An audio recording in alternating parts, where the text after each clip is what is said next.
इस समय दलितों पर वर्तमान में जो देश में सरकार है वो इन दलितों को कुचल देना चाहती है, वो इस देश के गरीब को कुचल देना चाहती है। देश की सरकार इस समय नौजवानों का नाश कर देना चाहती है, उनके रोजगार छीन लेना चाहती है। भारतीय जनता पार्टी इस समय देश को बेच देना चाहती है, टुकड़ों टुकड़ों में बेच देना चाहती है। और हम सब लोग आज पूरा देश का नौजवान इकट्ठा है, वो समझ पा रहा है कि अगर आज भी वो एकजुट नहीं हुआ तो इस देश के नौजवान का भविष्य खतरे में है। मैं तो ये कहता हूं कि इस देश का लोकतंत्र खतरे में है, इस देश का संविधान खतरे में है। वो संविधान जिसको हमको बाबा साहब ने दिया था और उसी संविधान के बल पर आज हम यहाँ बोल पा रहे हैं, वही संविधान है जो हमारे हितों की रक्षा करने वाला है। उस संविधान को आज लोगों ने, भारतीय जनता पार्टी ने संदूक में कैद कर दिया है। आज भारतीय जनता पार्टी के शासन में कानून समाप्त हो गया है, कानून कैद है। हम ये कहना चाहते हैं कि इस देश में उन्मादियों का शासन है। वो नेता हमारा, वो नौजवान नेता जो दलितों की बात करता है, जो गरीबों की बात करता है, मुस्लिमों की बात करता है, उस नेता पर दिन दहाड़े आप गोली चलवा देते हैं। कौन सा शासन है साहब? कौन सा कानून का राज है आपके यहाँ? उसी के खिलाफत के लिए आज देश का लाखों नौजवान खड़ा है। और मैं कह देना चाहता हूँ कि हमें भारतीय जनता पार्टी के लोगों की किसी सुरक्षा की जरूरत नहीं है। हमारे नौजवान नेता चंद्रशेखर योगी जी तो कहते हैं यूपी में गुंडे भाग गए छोड़कर, तो ये कहाँ से आए थे? अगर यूपी से गुंडे भाग जाते तो यूपी में दिन दहाड़े इस देश के संसद में जो लोग बैठे, अतीक अहमद और उसके भाई की दिन दहाड़े हत्या नहीं हो जाती। अगर यूपी से गुंडे भाग जाते तो हमारे भाई चंद्रशेखर पर हमला नहीं हो जाता, गोली नहीं चलती। इस देश में तो गुंडों का राज है, उत्तर प्रदेश में गुंडों का राज है। तमंचा हाथ में नहीं है, बच्चों के हाथ में कलम है। अब नहीं, कलम नहीं है, कलम तो इन्होंने छीन ली। देश के विद्यालयों की स्थिति आप समझते हैं, देश में से शिक्षा का नाश कर दिया इन्होंने। ये चाहते हैं कि इस देश के बहुसंख्यक वर्ग को केवल भिखारी बना दिया जाए, शिक्षा को उनसे छीन लिया जाए और उन्हें केवल बदले में 5 किलो अनाज देके उनसे वोट ले लिया जाए। मोदी जी तो विश्वगुरु बना रहे हैं भारत। मोदी जी विश्वगुरु क्या बनाएंगे? ये देश पहले से ही विश्वगुरु था, बल्कि ये तो इस देश को बेचने के लिए आए हैं। मोदी जी इस देश को बेचने के लिए आए हैं और वो टुकड़े टुकड़े करके इस देश को बेच रहे हैं, इस देश की संविधान को समाप्त कर रहे हैं। ये संविधान हमको एक लिखी हुई पुस्तक के रूप में नहीं मिला है। इस संविधान को बनाने के लिए, इस संविधान को खड़ा होने के लिए इस देश के लाखों लोगों ने अपने प्राणों की आहुतियां दी हैं। ये देश ऐसे ही आजाद नहीं हुआ था और इस देश का संविधान ऐसे ही नहीं बना, वो मजाक नहीं है। लेकिन जो आपके साथ है वो तो बीजेपी में जा रहे हैं। देखिए कौन जा रहा है? आपके साथ वाले लोग जा रहे हैं। कौन जा रहा है? राजभर चले गए।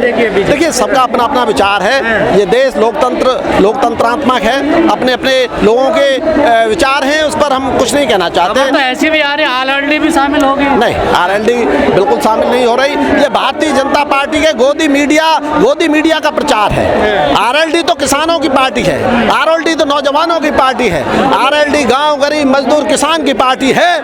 और हमारा नेता बहुत मजबूत है। 2024 में इसी पश्चिम उत्तर प्रदेश से भारतीय जनता पार्टी की बिंडी को उधेड़ने का काम राष्ट्रीय लोकदल करेगा। 2024 की तैयारी हो रही है? नहीं, 2024 की तैयारी तो है ही, आने सर पे चुनाव खड़ा है, लेकिन चुनाव के साथ साथ इस देश में होने वाले अत्याचार और अन्याय से भी तो लड़ना है। कौन लड़ेगा? इस देश का नौजवान ही तो लड़ेगा। नौजवान लड़ेगा। बिल्कुल। आप भीम आर्मी के साथ हैं? हम बिल्कुल साथ हैं, भीम आर्मी के साथ हैं। हम राष्ट्रीय लोकदल से हैं और हम भीम आर्मी के साथ हैं, चंद्रशेखर के साथ हैं। तो आप किसके साथ हैं? इंडिया के साथ? इंडिया के साथ हैं। हम इंडिया के साथ हैं। एनडीए के साथ? इंडिया के साथ हैं, एनडीए के साथ नहीं है। एनडीए ने तो देश को बर्बाद कर दिया, एनडीए ने तो देश को बेच दिया। मीडिया कह रहा पूरी दुनिया में डंका बज रहा है। नहीं, डंका नहीं बज रहा है, भारत में डंका बज रहा है। क्योंकि भारत का मीडिया, भारत के मीडिया पे भारतीय जनता पार्टी ने कब्जा कर लिया। भारत के सारे संवैधानिक सिस्टम पे कब्जा कर लिया। अब आप देख पा रहे होंगे, आप पूरे समाज में जब घूमते हैं तो देख रहे हैं, नौजवान सड़कों पे है, नौजवान गांव में पत्ता खेल रहा है, ताश जिसे कहते हैं। कोई रोजगार नहीं है। फिर भी कह रहे हैं आएंगे तो मोदी जी। नहीं आएंगे। कैसे आएंगे मोदी? वही लोग कह रहे हैं। ये आप देख पा रहे हैं, ये हुजूम देख पा रहे हैं। इनमें से अगर अगर कोई एक व्यक्ति कह दे आएंगे मोदी, तो मैं भी मान लूंगा आएंगे मोदी। यहाँ खड़ा हुआ हर एक नौजवान ये संकल्प लेके आया है कि इस देश के दुश्मनों को देश से बाहर खदेड़ना है, इसीलिए इंडिया बना है। पर अभी भी चंद्रशेखर को धमकी दी जा रही है, धमकी भरे मैसेज आते हैं। देखिए, हम उनके साथ हैं, हम उनके साथ हैं और धमकियों से डरने वाले नहीं हैं। चंद्रशेखर धमकियों से डरने वाले नहीं हैं, उनके ये कार्यकर्ता धमकियों से डरने वाले नहीं हैं। राष्ट्रीय लोकदल किसी से डरने वाला नहीं है। राष्ट्रीय लोकदल नौजवानों का संगठन है, किसानों का संगठन है, देश के अन्नदाता का संगठन है। 2024 के लिए क्या रणनीति है? देखिए, देश के नौजवान को साथ लेकर, देश के किसान को साथ लेकर, मजदूर को साथ लेकर, देश के छात्रों को साथ लेकर, माता और बहनों को साथ लेकर हम लोग आगे बढ़ेंगे और इस देश में बदलाव आएगा।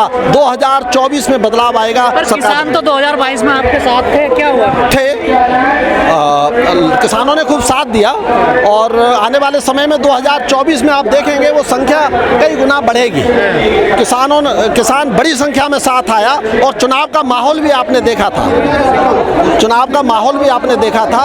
और 2024 में आप देखेंगे इस देश में आंधी उठेगी, नौजवानों की आंधी उठेगी, तूफान उठेगा। माननीय प्रधानमंत्री मोदी जी ने उनका कोई जवाब नहीं दिया और उन्होंने एक शब्द क्या बोल दिया। देश के अंदर पहली बार ऐसा हुआ कि किसी एक शब्द को बोलने से सदस्यता चली जाती है, सदस्यता चली गई।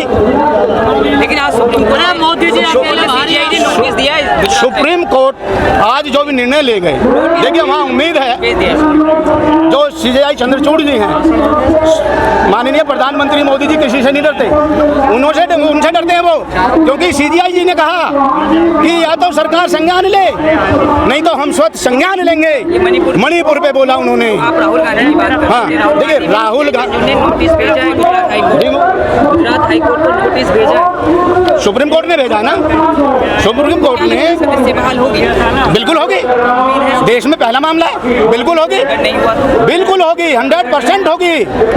ऐसा हो ही नहीं होगी तो जनता के बीच में जाएंगे, जनता फैसला करेगी। अरे मोदी जी हैं, सब मैनेज कर लेंगे। मोदी जी ने तो सब कुछ मैनेज कर रखा है। मणिपुर भी तो उन्होंने मैनेज किया, अडानी अंबानी को भी तो उन्होंने मैनेज किया है, ब्रजभूषण सिंह को भी तो उन्होंने मैनेज किया है। अकेला सब पर भारी, तू अकेला सब पर भारी, वो अकेला भारी नहीं है, ये जनता भारी है। ये देख रहे हो ना सैलाब, ये जो सैलाब देख रहे हैं आप, ये मोदी जी को उतार के फेंक देगी कुर्सी से। यही लोग 5 किलो में लालच में आ जाएंगे। ये जो जनता है, ये 5 किलो जनता ने लेना बंद कर दिया। इलेक्शन पे आ जाते हैं 5 किलो में, आपकी 10 किलो कर, ये बहुजन समाज की सबसे बड़ी कमजोरी है। 10 किलो कर देंगे फिर तो आ जाएंगे। ये बहुजन समाज की सबसे बड़ी कमजोरी है। नाराज मोदी सरकार ने 370 हटा दिया, राम मंदिर 370 हटाने से गरीब आदमी का पेट भर जाएगा।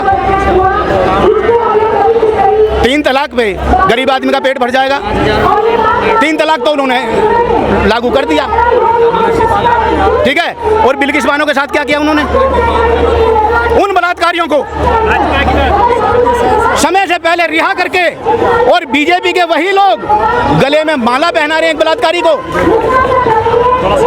तो ये दोहरा मापदंड, वो भी तो बिल्किस बानो थी, उसके साथ बलात्कार हुआ, समय से पहले उनको रिहा कर दिया जाता है और बीजेपी के विधायक और मंत्री गले में माला पहना करके उनका स्वागत करते हैं। लेकिन लोग कह रहे हैं मोदी है तो देश सुरक्षित हाथों में। सुरक्षित हाथों में? आप देखिए कितना सुरक्षित हाथों में। रोजगार यहाँ नहीं है, शिक्षा यहाँ नहीं है, व्यापार यहाँ नहीं है, चिकित्सा यहाँ नहीं है। मोदी जी को विदेशों में घूमने से ही समय नहीं है। अगर ये सारी चीज़ें ठीक ठाक होती तो ये बहुजन समाज आज यहाँ जंतर मंदिर के ऊपर सड़कों पर शोर ना मचा रहा होता। लेकिन फिर भी सत्ता में आते हैं वो। अब की बार डंका तो फिर भी बज रहा है। गई मोदी सरकार। हमारा नारा है अब की बार गई मोदी सरकार। और ये चंद्रशेखर जी, भाई चंद्रशेखर जी इसी नारे के साथ आए हैं। और जब तक भाई चंद्रशेखर जी का साथ अगर इंडिया ने नहीं लिया तो वो किसी भी कीमत पे कामयाब नहीं होंगे। आपको अभी भी जी।